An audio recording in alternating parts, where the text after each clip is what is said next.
The rain hammered against Marcus's apartment window, like angry fists demanding entry. He sat hunched over his desk, surrounded by star charts and coffee-stained notebooks, trying to make sense of the gravitational anomalies he'd been tracking. For his thesis, numbers weren't adding up, and the inconsistencies were driving him crazy. Thunder rolled across the sky, momentarily drowning out the classical music streaming from his laptop. Marcus rubbed his tired eyes and glanced at the clock. 11:47 p.m. Another late night in a string of many. Being a graduate student in astrophysics meant his social life consisted mainly of conversations with his houseplants and the occasional video call with his parents back in Oregon. Power flickered, making his computer screen dance with static. Marcus sighed and saved his work, just in case. He'd learned that lesson the hard way during his first semester when a power surge had eaten 3 days' worth of calculations. That's when he heard it 3 soft knocks at his door. Marcus froze. Who could possibly be visiting at this hour, especially during a storm like this? His apartment complex wasn't exactly in the safest part of town, an unexpected late night. Visitors usually meant trouble. The knocking came again, patient but persistent. Curiosity overcoming caution, Marcus crept to the door and peered through the peephole. Standing in the hallway was a young woman who looked about his age, completely drenched from the rain. Her long silver blonde hair clung to her face, and she wore what appeared to be a white dress that looked expensive but was now thoroughly soaked. What struck him most were her eyes. Even through the distorted glass of the peephole, they seemed to shimmer with an unusual light, almost like they contained tiny stars. Marcus hesitated. Every safety rule his mother had drilled into him said not to open the door, but the woman looked genuinely distressed, and something about her presence felt ... different. Not threatening, just unusual in a way he couldn't define. He cracked the door open, leaving the security chain in place. "I'm terribly sorry to disturb you so late," she said, her voice carrying a melodic quality that reminded Marcus of wind chimes. "I know this seems strange, but I find myself in need of assistance." Her accent was intriguing, not quite British, not quite anything he could identify. It sounded ancient somehow, like she was speaking words that had been carefully preserved for centuries. "What kind of assistance?" Marcus asked, studying her through the narrow opening. She shivered, wrapping her arms around herself. "My accommodations for the evening have fallen through due to an administrative error. I'm currently enrolled in a cultural immersion program, studying local customs and social behaviors. I was wondering if you might allow me to shelter here for the night. I can compensate you, of course." Lightning illuminated her face. Marcus noticed something odd about her skin. It seemed to have a subtle luminescence, as if she were lit from within by moonlight.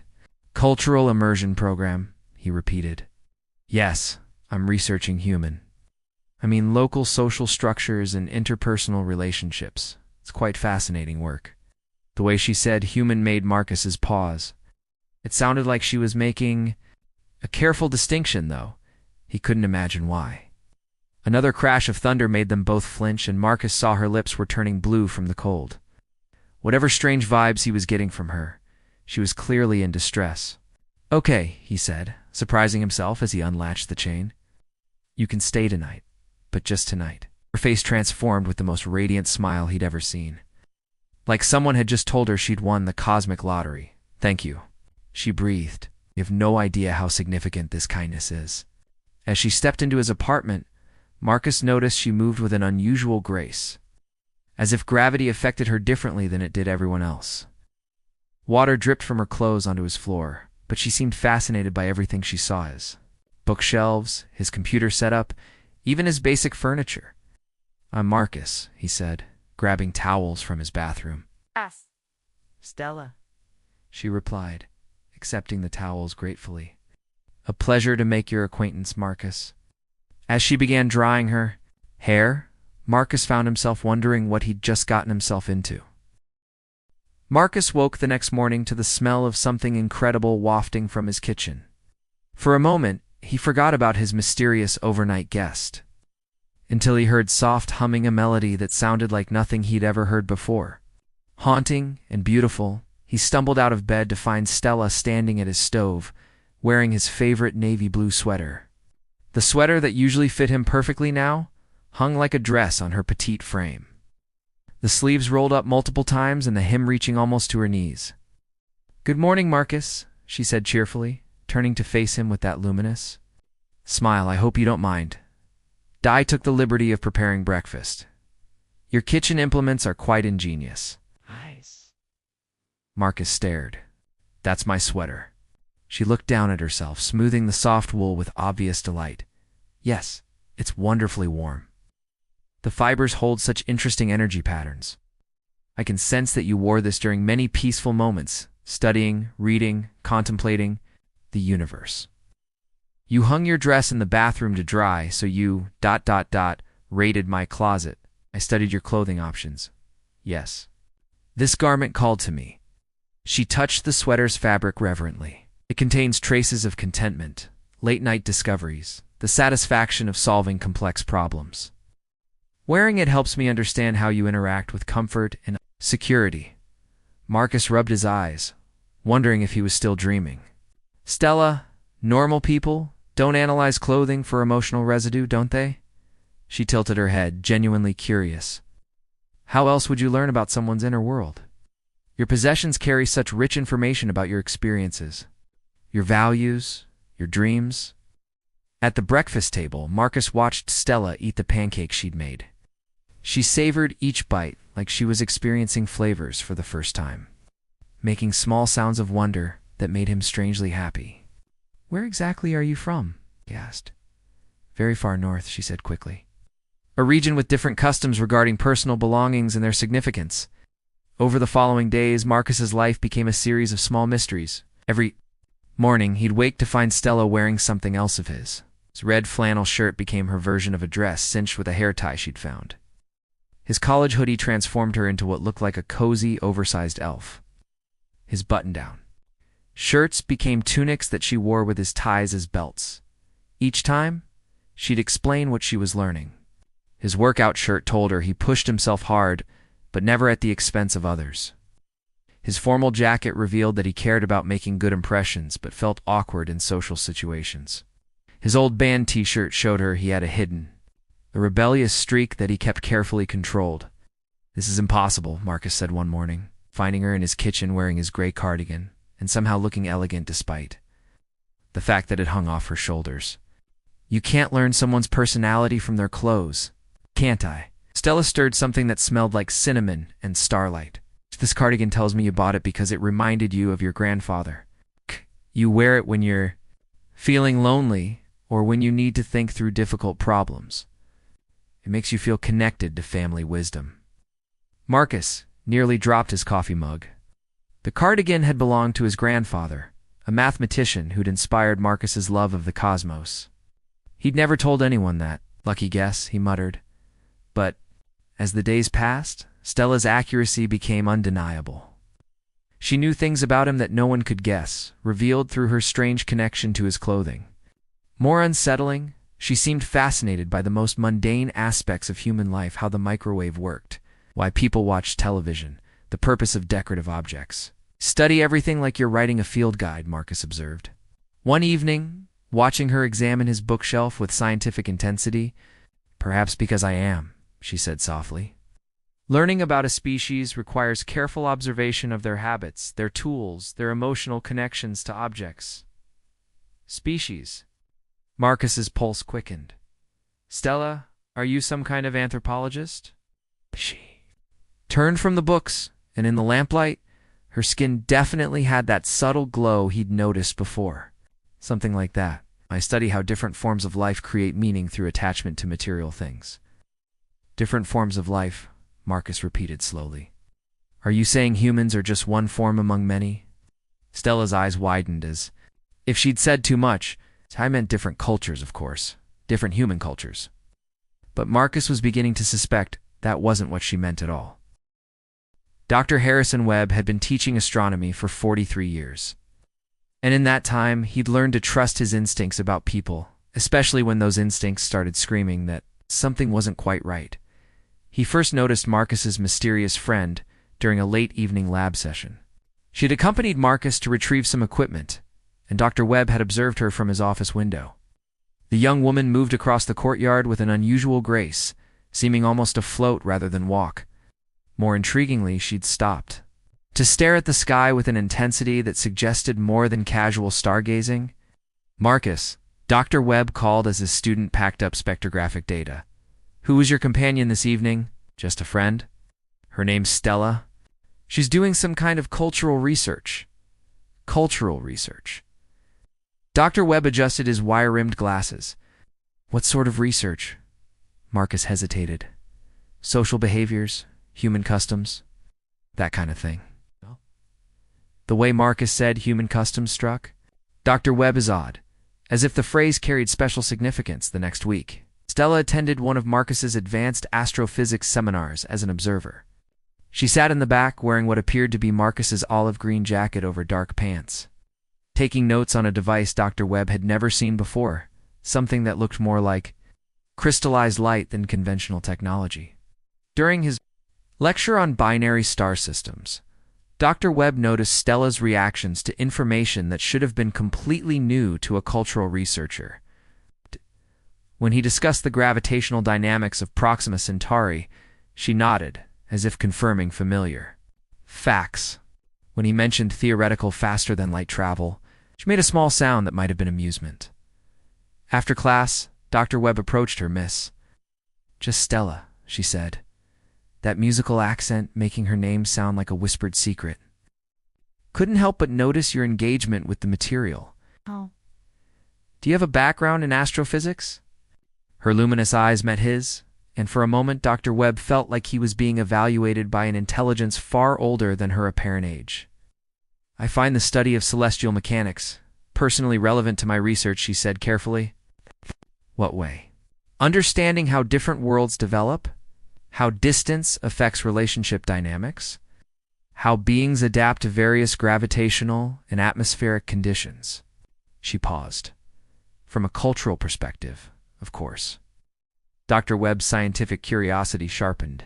"Beings. People." "I meant people." Dr. Webb caught the slip, just as he'd caught Marcus's earlier oddity about human customs. That evening, he stayed late in his office, researching. He pulled up satellite data, atmospheric readings, anything that might explain the subtle anomalies he'd been noticing lately, electromagnetic fluctuations, minor gravitational irregularities that his equipment had been detecting. For the past few weeks, all the anomalies had started around the time Marcus met his mysterious friend. Dr. Webb had spent his career studying the cosmos, always wondering if humanity was truly alone. He'd never been one for wild speculation, but the evidence was mounting that something unprecedented was happening right under his nose. 2 days later, invited Marcus and Stella to dinner at his home, ostensibly to discuss Marcus's thesis progress. But Dr. Webb had ulterior motives. Stella arrived wearing Marcus's burgundy sweater as a tunic. Paired with dark leggings she'd somehow acquired, she was polite and charming, asking thoughtful questions about Dr. Webb's research and commenting insightfully on his collection of meteorites. "This one is fascinating," she said, examining a fragment from the Murchison meteorite. The crystalline structure suggests it formed in a region with very specific stellar conditions. Dr. Webb raised an eyebrow. "Most people find meteorites interesting for their age, not their formation conditions."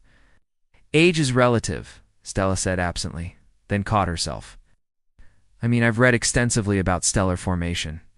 During dinner, Dr. Webb casually steered the conversation toward recent astronomical discoveries, watching Stella's reactions carefully. When he mentioned the James Webb Telescope's findings about potentially habitable exoplanets, she shifted uncomfortably. When he discussed SETI research, she became very quiet. Finally, as they finished dessert, Dr. Webb decided on a direct approach. "Stella, I've been an astronomer for over 4 decades. In that time, I've learned to recognize when something doesn't fit expected parameters." Marcus looked confused, but Stella went very still. "You move differently than other people, you understand?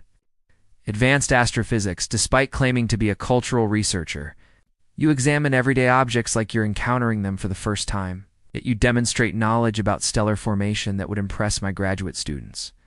Dr. Webb leaned forward.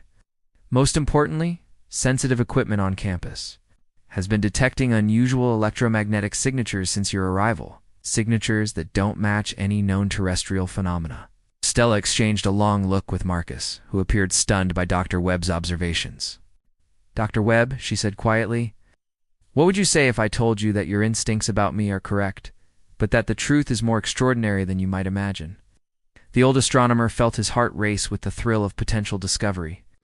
"I'd say that after spending my life looking at the stars and wondering what's out there, I'm finally ready to find out." The truth came crashing down like a meteor shower. "I am what you might call an anthropologist," Stella said, standing in Dr. Webb's living room with her hands clasped behind her back, "but not the kind you're familiar with." Marcus felt the world tilt around him. "Stella, what are you saying?" She turned to face both men, and as she did, her entire appearance seemed to shift slightly. Her skin took on a more pronounced luminescence, and her eyes reflected light in a way that was definitely not human. "I'm from a star system you call Vega, in the constellation Lyra. My people have been studying Earth for several of your generations, trying to understand human emotional development and cultural evolution." Dr. Webb leaned forward in his chair, his scientific excitement overriding his shock. "How is that possible?" Now, Vega is 25 light years away. "We've developed methods of traversing space that your physics hasn't discovered yet. We use what you might call quantum entanglement corridors, folded space that allows near-instantaneous travel between specific points." Out.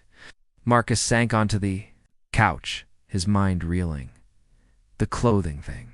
You weren't just being weird about my clothes." Stella nodded, looking almost relieved to finally explain. "My species has evolved a form of psychometry. We can read emotional and experiential imprints left on objects. Your clothing, especially items you wear frequently or have strong feelings about, carries traces of your memories, your personality, your experiences. It's how I've been learning about human nature."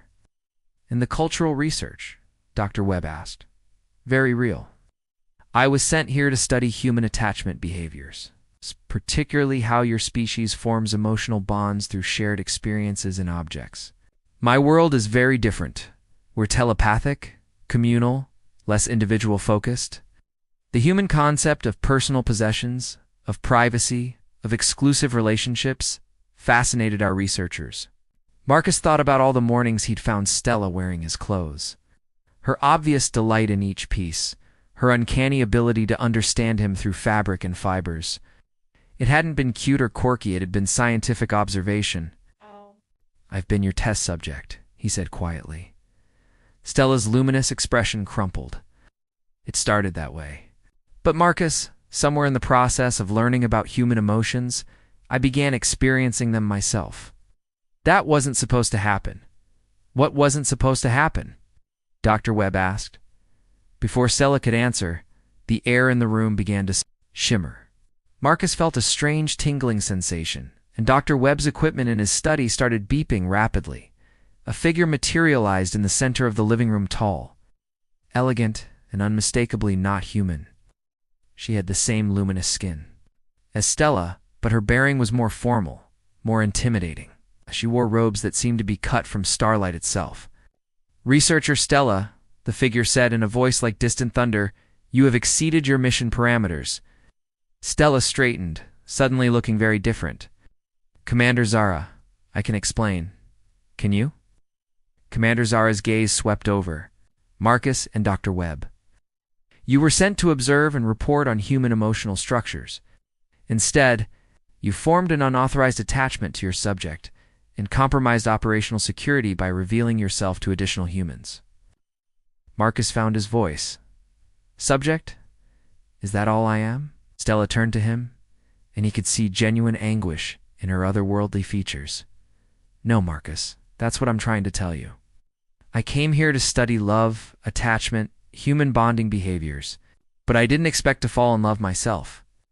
"Love is a human weakness," Commander Zara said coldly. "It clouds judgment and compromises mission integrity. Researcher Stella, you will return to the ship immediately. Research data will be extracted, and you'll undergo emotional recalibration." "Emotional recalibration?"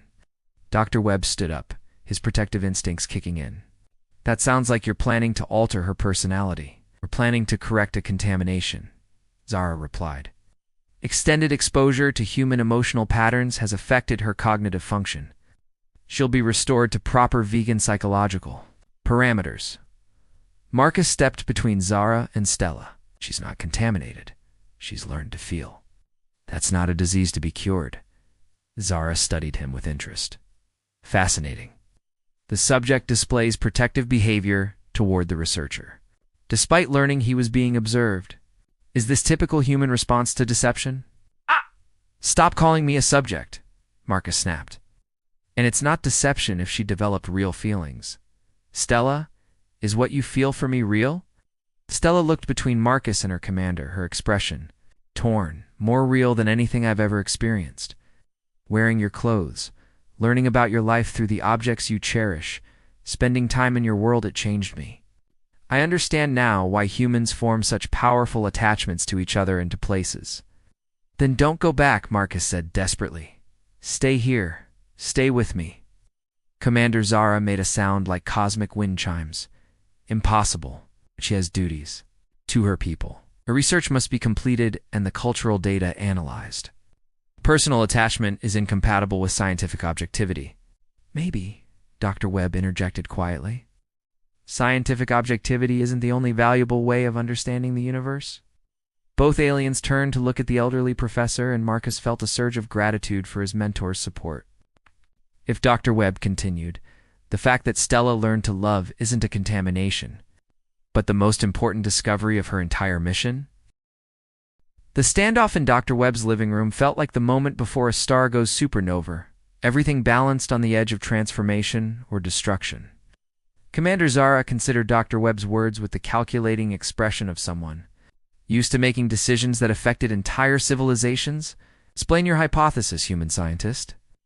Dr. Webb adjusted his glasses, falling into the comfortable rhythm of academic discourse despite the surreal circumstances. For 40 years I've studied the cosmos, wondering if we're alone. Now I discover we're not, and more remarkably, that two species separated by 25 light-years can form emotional connections. That's not contamination, that's the universe. Proving that consciousness, feeling, and love might be universal constants. Stella moved closer to Marcus, her borrowed sweater catching the strange light emanating from her commander. Dr. Webb is right. Everything I've learned about humans came from trying to understand their capacity for attachment. But I only truly understood it when I began feeling it myself. Your mission was to observe, not to participate, Zara said firmly. Personal involvement compromises scientific validity. Does it? Marcus challenged. Or does it provide deeper insight? Stella learned more about human nature by living it than she ever could have from external observation. He turned to face Stella, taking her glowing hands in his. You want to understand human attachment? It's not just about shared objects or habits. It's about choosing someone every day, even when it's difficult. It's about growing together, changing together.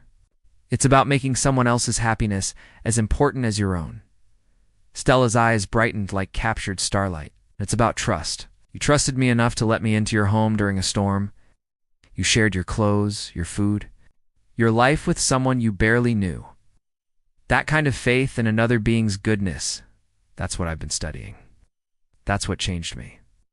Commander Zara was quiet for a long moment, her alien features unreadable. The research data you've gathered is indeed unprecedented. Our people have always struggled to understand species that form exclusive pair bonds. Your experience could provide crucial insights for future contact protocols. Marcus felt a flicker of hope.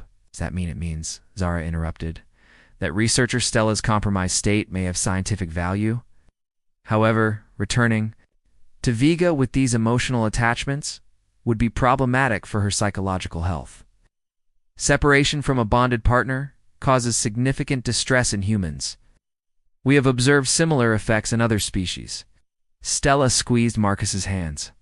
Commander, I request permission to extend my mission. Long-term observation of human relationships requires extended fieldwork.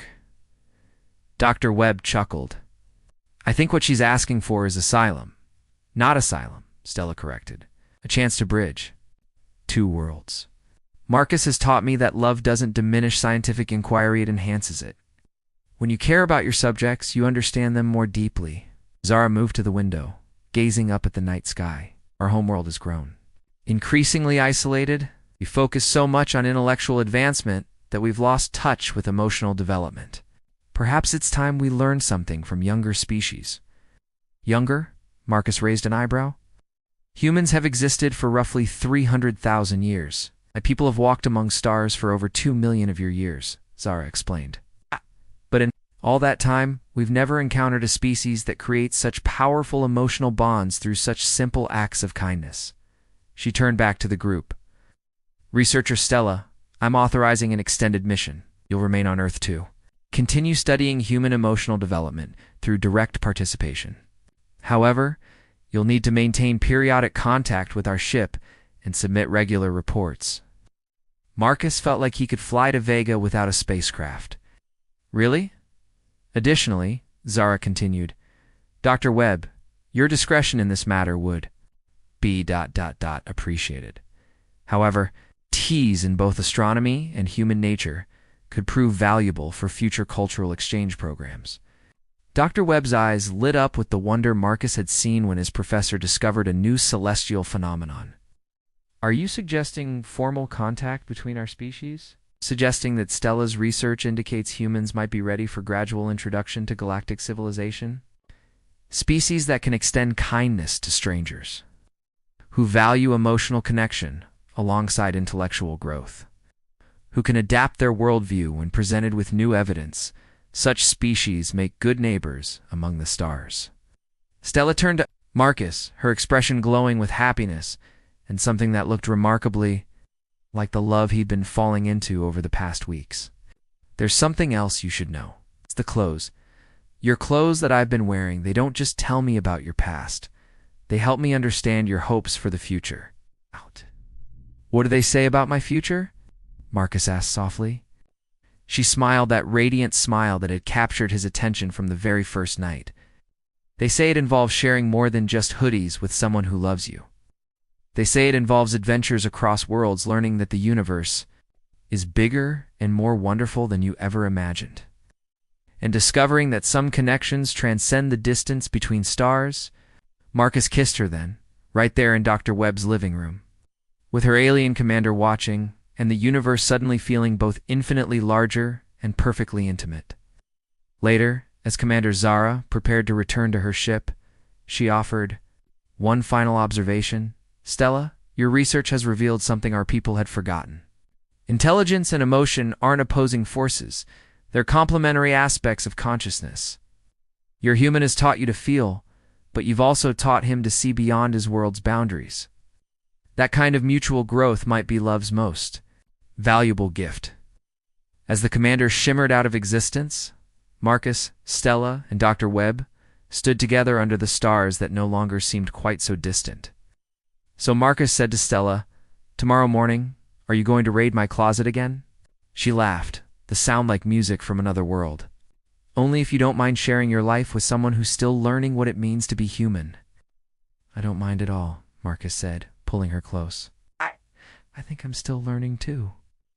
Above them, the stars seemed to sparkle with approval, and the universe felt a little less lonely than before.